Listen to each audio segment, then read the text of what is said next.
So before we get started on today's episode of Candid Conversations, we did just want to mention that some of the things that we're going to talk about might be a little difficult, emotional, hard to hear. We're talking about death today, specifically when your horse dies, and what happens to your horse if you die before he or she. Right. I'm not real sure how this episode's going to go, considering all the loss personally and with horses that I've dealt with, but that's what the tissue's for.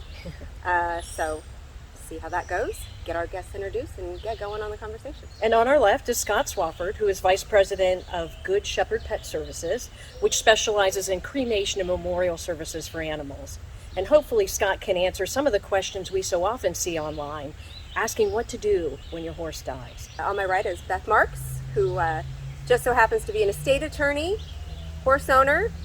I believe you've competed, trained, judged, and have a Bachelor of Science in equine related stuff. So you're kind of an all-around horse gal. So we appreciate you being here and helping us deal with kind of the more legal aspect of this stuff that nobody really wants to think about. I know I don't.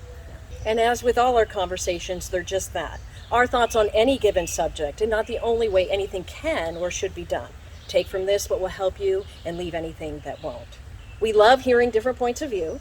And sharing information to empower and encourage. So we really appreciate the two of you being a part of this. Yes, thank you guys both. So with that, let's get the conversation started. I actually have a question for Beth, just because I'm curious. Okay.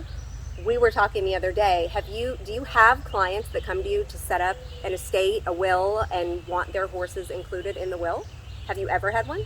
I don't think I've ever had one with horses, Okay. but I have had pets included. Okay. So dogs, mostly cats. Nobody with horses yet, which is Gotcha. funny since that's... Yeah, and your horse is in your will. Yes. Yes.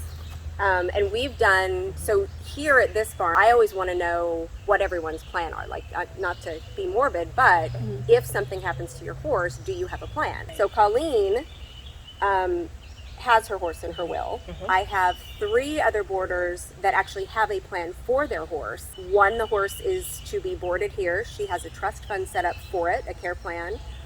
It becomes her daughter's horse, but all decisions get run through me somehow, or maybe she just takes my input. I'm not really sure how she worded it, but that's what I was told.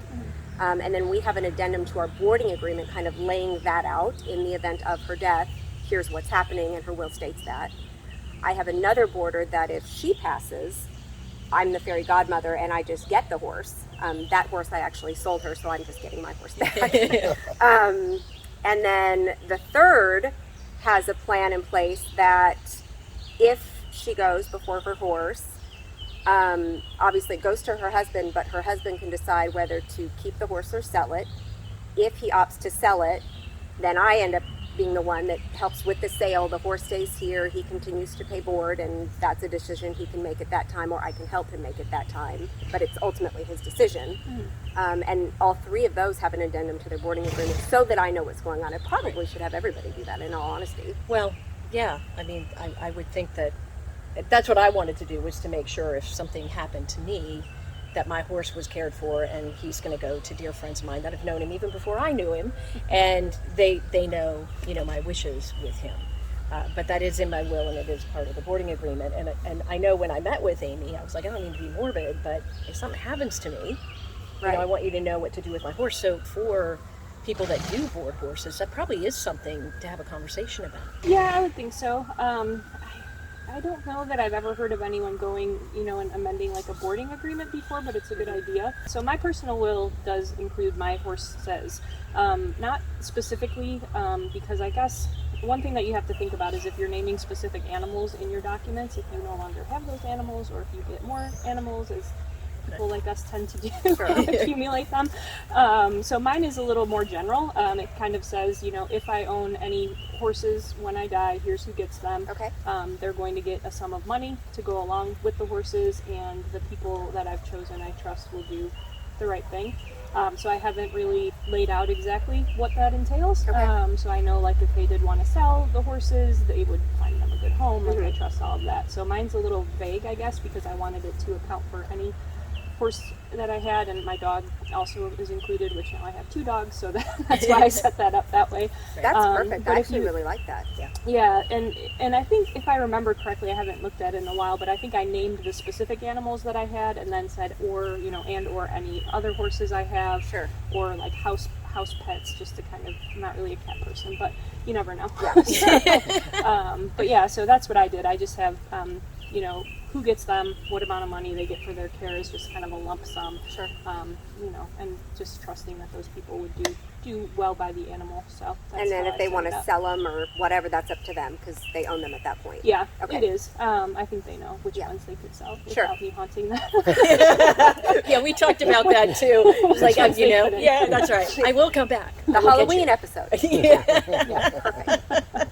As far as what you do, so we had a situation where we brought in a new boarder. She had a senior horse. We knew at the time Coco was, I believe, 27. Not in the best shape, had Cushing's, lots of stuff. And out of nowhere, she colicked. And the vet said it was the type of tumor that twists around their guts and it's very involved, and it was just the best thing to put them down. So we did. Thankfully, I had heard of you guys at the time, and our vet had recommended you guys to us, and we called and were given some really good suggestions as far as, if possible, somewhere where we can get in with the truck. Right.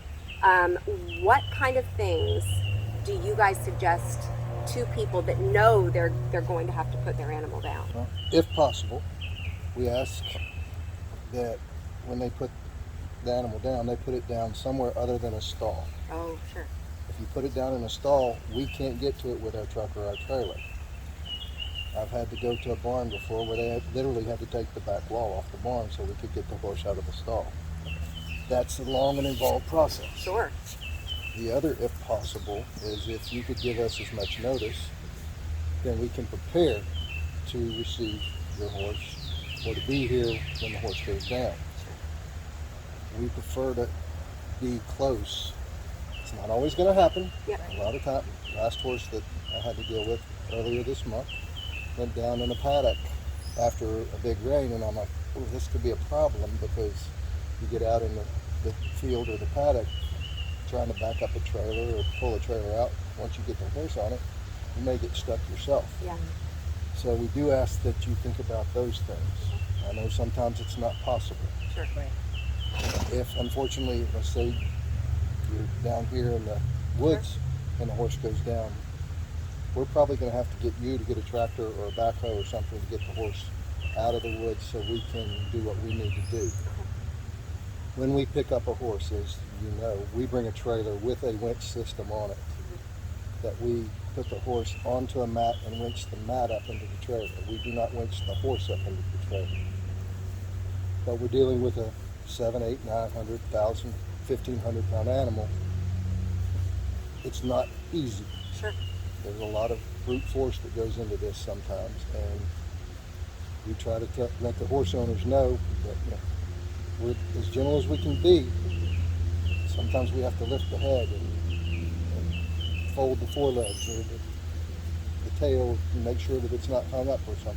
Mm-hmm. Some of those things, because we are moving a 1,000 pound or 1,200 pound animal up a ramp into a trailer. Okay. But yeah, if you can, here at your location, if you could have it a little closer to the road or closer to where we could get a trailer close to the horse, Sure. that would be much easier than us having to come down through this gate and trying to get down back Sure. through Oh, here. of course. Right. I just don't see us being able to do that Yeah. without taking some fence out. Yeah. Well, I think the stall is something that most people wouldn't think about, Right. and what comes after. Right. It's probably better for you to come sooner rather than later with Much. rigor mortis setting in. And Much. I know from my horse, when we had to put him down, I was not expecting that at all. Like, nobody warned me. The longer that the horse sits there, the stiffer that they get. And so I would imagine in transport or burial or anything like that, The it's gonna stiffer they get, and if they're there a long time, they start to bloat. And Oh, yeah. if you wait 2 or 3 days oh wow. during this week, you wouldn't want your horse to have gone down, and you have No. to think about it. If it went down yesterday, you're thinking about it, not knowing what you want to do today, tomorrow. You make the decision on Thursday, and then you call me to try and come and take care of this 1,000 pound animal that is now starting to decompose, Right. at that point, I really can't help you a lot. Yeah. Okay. Sure. What is your window of time then? 2 days at the outside. Okay. Okay. At the outside. Okay. Yeah. All right. Because on a day like today, things start to happen fast. Sure. With The the horse heat. is down in the sun, and chances are your horse is going to go down in the most inconvenient place possible. Yeah. Right. Well, we try to get there as quickly as possible. Yeah. Now, where's your locations? Over in Concord. Okay. We're about, well, when I put it in the GPS, it was 24-minute travel time for me Okay. to get here. Okay. And is Concord the only one that you have in North Carolina? Yes, it is. Okay. It's the only one we have in our whole company. Okay. Company-wide. Okay. We can go as far down south as like Camden, South Carolina. We go out to the Pinehurst. Okay. We've been out to Tryon Equine Center. Okay. Gone up to Graham, North Carolina is as far north as we've gone. Okay. We Okay. try to stay within a couple of hours.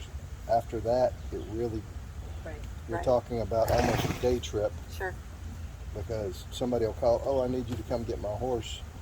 We went down yesterday, and I'm in Graham, North Carolina, and it's 10 o'clock in the morning. All my people are out working. Right. So somebody has to stop what they're doing, come back to the shop, pick up the trailer, and then go out, and it's noon, 2.5 hour drive there. It's an hour's worth of, or 2 hours worth of work, and a 2.5 drive back, 2.5 hour drive back. Mhm. And now you're talking dark Yeah.